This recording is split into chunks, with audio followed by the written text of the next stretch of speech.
নমস্কাৰ বন্ধুসকল, welcome to my YouTube channel Assam career job. আজি পুনৰ আপোনালোকৰ বাবে ভাল খবৰ আহি গ'ল। নগৰ নিগম বিভাগৰ ফালৰ পৰা প্ৰায় 52,400 প্লাছ চাকৰি মুকলি কৰি দিলে। যিসকলে চাকৰি অপেক্ষাত আছিল তেওঁলোকৰ বাবে ভাল খবৰ আহি গ'ল। এডভাৰটাইজমেণ্ট মুকলি কৰি দিলে। কেনেদৰে আবেদনসমূহ কৰিব পাৰিব, চাকৰিখিনি কি হয় বা কোনটো পদৰ ক্ষেত্ৰত কিমানকৈ এজ ক্ৰাইটেৰিয়া বিচাৰিছে, এই সকলোখিনি কথা এই ভিডিঅ'ৰ যোগে আলোচনা কৰা হ'ব। যদি ভিডিঅ'টো ভাল পায় ভিডিঅ' লাইক কৰিব পাৰে, লগতে চেনেলটো ছাবস্ক্ৰাইব কৰি দিব পাৰে। এনেকুৱা ধৰণৰ ভিডিঅ' প্ৰতিদিনে পাই থাকিব পাৰে। আৰু মোৰ হোৱাটছআপ চেনেল লিংক ভিডিঅ' ডেছক্ৰিপশ্যনত দিয়া আছে, তাতো আপোনালোকে জইন বা ফ'ল' কৰি ল'ব পাৰে। তেতিয়া আপোনালোকে ডেইলি জবৰ আপডেটসমূহ পাই থাকিব পাৰিব। আৰু মই আপোনালোকক জনাইছোঁ ভেকেঞ্চিখিনি আহিছে নগৰ নিগম বিভাগৰ ফালৰ পৰা প্ৰায় 52,400 প্লাছ চাকৰি মুকলি কৰি দিছে। আপোনালোকৰ এটা বৃহৎ অপৰচুনিটি আৰু সুযোগ আহিছে। সুযোগ অপৰচুনিটি আপোনালোকে মিছ নকৰিব।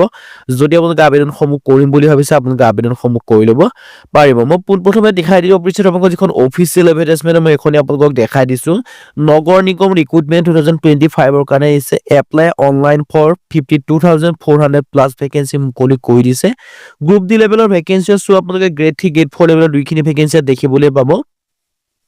লগতে ইয়াত আপোনালোকৰ মিনিমাম কোৱালিফিকেশ্যন 10 পাছৰ পৰা আপ টু গ্ৰেজুৱেশ্যন লেভেললৈকে আপোনালোকে ভেকেঞ্চিসমূহ দেখিবলৈ পাব।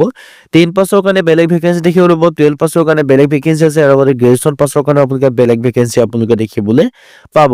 চ' যদি আপোনালোকে ইণ্টাৰেষ্টেড হয় আৰু ইলিজিবল হয়, যদি আপোনালোকে ভাবিছে যে এই ভেকেঞ্চিখিনিৰ কাৰণে আবেদনসমূহ কৰিম বুলি, আপোনালোকে আবেদনসমূহ কৰি ল'ব পাৰিব। নগৰ নিগম ৰিক্ৰুটমেণ্টৰ ফালৰ পৰা ভেকেঞ্চিখিনি গুচি আহিছে। মিউনিচিপাল কৰ্পৰেশ্যন ভৰ্তি হয়, ইয়াত আপোনালোকে দেখিব হৈছে নগৰ নিগম বিভাগৰ ফালৰ পৰা ভেকেঞ্চিখিনি মুকলি কৰিছে। অৰ্গেনাইজেশ্যন নেম আপোনালোকে দেখিব হৈছে মিউনিচিপাল কৰ্পৰেশ্যনৰ পৰা ভেকেঞ্চিখিনি আহিছে। পোষ্ট নেম গ্ৰেড 4 গ্ৰুপ মানে গ্ৰুপ 4 লেভেল হয়, মানে গ্ৰেড 3 গ্ৰেড 4 দুইখিনি ভেকেঞ্চি আপোনালোকে দেখিবলৈ পাব। টোটেল পোষ্ট আছে 52,453। এপ্লাই মোড আছে অনলাইন যোগে আপোনালোকে কৰিব লাগিব। হু কেন এপ্লাই ক্ষেত্ৰত কৰিব লাগিব all India male and female candidate আবেদনসমূহ কৰি ল'ব পাৰিব। চ' ইণ্টাৰেষ্টেড আৰু যদি ইলিজিবল হয়, যদি ভাবিছে এই ভেকেঞ্চি কেইটাৰ কাৰণে আবেদনসমূহ কৰিম বুলি, আপোনালোকে আবেদনসমূহ কৰি ল'ব পাৰিব। আপোনালোকৰ হাতৰ এটা সুযোগ অপৰচুনিটি আপোনালোকৰ বাবে আহিছে। এই সুযোগ আৰু অপৰচুনিটি আপোনালোকে নেহেৰুৱাব যদি নগৰ নিগম বিভাগত যদি চাকৰি কৰিম বুলি ভাবি আছে। বয়সৰ সময়সীমাৰ ক্ষেত্ৰত মিনিমাম এজ 18 বছৰ, মেক্সিমাম 40 বছৰ। 18 পৰা 40 বছৰৰ ভিতৰত আপোনালোকে আবেদনসমূহ কৰি ল'ব পাৰিব। এজ ৰিলেক্সেশ্যনসমূহ লাভ কৰিব। SC ক্ষেত্ৰত 5 বছৰকৈ ৰিলেক্সেশ্যনসমূহ লাভ কৰিব। 45 বছৰলৈকে আবেদনসমূহ কৰি ল'ব পাৰিব। OBC ক্ষেত্ৰত 3 বছৰকৈ এজ ৰিলেক্সেশ্যনসমূহ লাভ কৰিব। 43 বছৰ পৰ্যন্ত আপোনালোকে আবেদনসমূহ কৰি ল'ব পাৰিব। PWBDৰ ক্ষেত্ৰত 10 বছৰকৈ এজ ৰিলেক্সেশ্যনসমূহ লাভ কৰিব। 50 বছৰ পৰ্যন্ত আপোনালোকে আবেদনসমূহ কৰি ল'ব পাৰিব। আপোনালোকৰ এটা সুযোগ অপৰচুনিটি আহি গ'ল। এই সুযোগ আৰু অপৰচুনিটি আপোনালোকে নেহেৰুৱাব। ইয়াৰ যিটো সিলেকশ্যন প্ৰচিডিউৰ যদি মই ক'বলৈ যাওঁ, পোনপ্ৰথমে ইয়াত হ'ব আপোনালোকৰ ৰিটেন এক্সাম অনুষ্ঠিত হ'ব।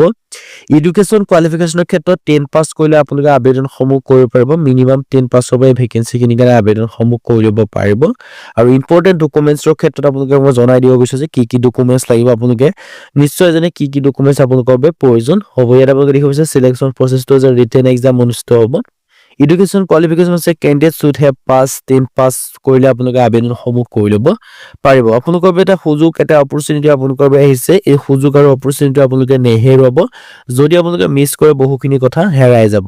চ' ইণ্টাৰেষ্টেড আবেদনসমূহ কৰিব পাৰে। ইম্পৰ্টেণ্ট ডকুমেণ্টছৰ ক্ষেত্ৰত ইয়াৰ কাৰণে পাছপোৰ্ট সাইজ ফটোগ্ৰাফৰ প্ৰয়োজন হ'ব, চিগনেচাৰ হ'ব, আধাৰ কাৰ্ড হ'ব, এডুকেশ্যন চাৰ্টিফিকেট হ'ব, কাষ্ট চাৰ্টিফিকেট হ'ব, এজ প্ৰুফ হ'ব। যদি আপোনালোকে এইকেইটা ডকুমেণ্টছ লাগে, এইখিনি যদি আছে এপ্লাই কৰিম বুলিছে, এইকেইটা ডকুমেণ্টছৰ আপোনালোকৰ প্ৰয়োজন হ'ব। এইকেইটা হ'লে আপোনালোকে আবেদনসমূহ কৰি ল'ব পাৰিব। হাউ টু এপ্লাই ক্ষেত্ৰত ইয়াৰ কাৰণে আবেদন কৰিবলৈ ইয়াত মই আপোনালোক জনাইছোঁ কি প্ৰয়োজন হ'ব। কেণ্ডিডেট প্লিজ, আৰু ইয়াৰ কাৰণে ষ্টাৰ্টিং এপ্লাই হৈছে 21 মাৰ্চ 2025ৰ পৰা। লাষ্ট ডেট আছে 19 এপ্ৰিল 2025 পৰ্যন্ত আবেদনসমূহ কৰি ল'ব পাৰিব। যদি ইণ্টাৰেষ্টেড আৰু ইলিজিবল হ'লে আবেদনসমূহ কৰিম বুলি যদি ভাবিছে, আপোনালোকে কৰি ল'ব পাৰিব। আপোনালোকৰ এটা সুযোগ আহিছে, এটা অপৰচুনিটি আহিছে। এই সুযোগ আৰু অপৰচুনিটি আপোনালোকে নেহেৰুৱাব। যদি সেই আবেদনসমূহ কৰিম বা নগৰ নিগম বিভাগত যে চাকৰি কৰিম বুলি ভাবিছে, এই ভেকেঞ্চি কেইটাৰ কাৰণে আবেদনসমূহ কৰি ল'ব পাৰিব। চ' ইণ্টাৰেষ্টেড আৰু যদি আপোনালোকে ইলিজিবল হয়, আপোনালোকে ভেকেঞ্চি কেইটাৰ কাৰণে আবেদনসমূহ কৰি ল'ব পাৰিব। আৰু ইয়াত আপোনালোকে গোটেইখিনি ডিটেইলছখিনি গম পাইছে। এটা সুযোগ আপোনালোকৰ বাবে আহিছে। এই সুযোগ আৰু অপৰচুনিটি প্ৰতিবাৰ আপোনালোকৰ বাবে নাহে। চ' ইণ্টাৰেষ্টেড আৰু ইলিজিবল আবেদনসমূহ কৰিব পাৰিব। মই আকৌ এবাৰ অভাৰভিউ জনাই দিছোঁ। ভেকেঞ্চি আছে মিউনিচিপাল কৰ্পৰেশ্যন 2025। অৰ্গেনাইজেশ্যন নেম আছে মিউনিচিপাল কৰ্পৰেশ্যন পৰা ভেকেঞ্চিখিনি মুকলি কৰিছে। পোষ্ট নেম আছে গ্ৰেড 4 লেভেলৰ। টোটেল পোষ্ট আছে 52,453। আৰু এপ্লাই মোড আছে অনলাইন যোগে আপোনালোকে কৰিব পাৰিব, অফলাইন যোগে নোৱাৰিব। সো ইন্টাৰেষ্টেড আৰু এলিজিবল হলে আপোনালোকে আবেদনসমূহ কৰিব পাৰিব, অল ইণ্ডিয়া মেল ফিমেল আবেদনসমূহ কৰিব পাৰিব। আৰু ইয়াৰ কাৰণে এপ্লিকেশ্যন ফিছৰ ক্ষেত্ৰত জেনেৰেল অবিচিৰ কাৰণে 600 টকাকৈ দিব লাগিব, SC PWD কাৰণে 400 টকাকৈ আপোনালোকে এপ্লিকেশ্যন ফিছ পেমেন্ট কৰিব লাগিব। আৰু এই ভেকেন্সি কেইটা অনলি ষ্টেট লেভেলৰ ভেকেন্সি নহয়, এই ভেকেন্সি কেইটা হৈছে চেন্ট্ৰেল লেভেলৰ ভেকেন্সি হয়। সো ইন্টাৰেষ্টেড আৰু এলিজিবল আবেদনসমূহ কৰি ল'ব, লিংক ডেছক্ৰিপশ্যনত দিয়া আছে। আজি ভিডিঅ' মানে যদি ভিডিঅ' ভাল লাগে লাইক কৰিব পাৰে, লগতে চেনেলটো ছাবস্ক্ৰাইব কৰিব পাৰে।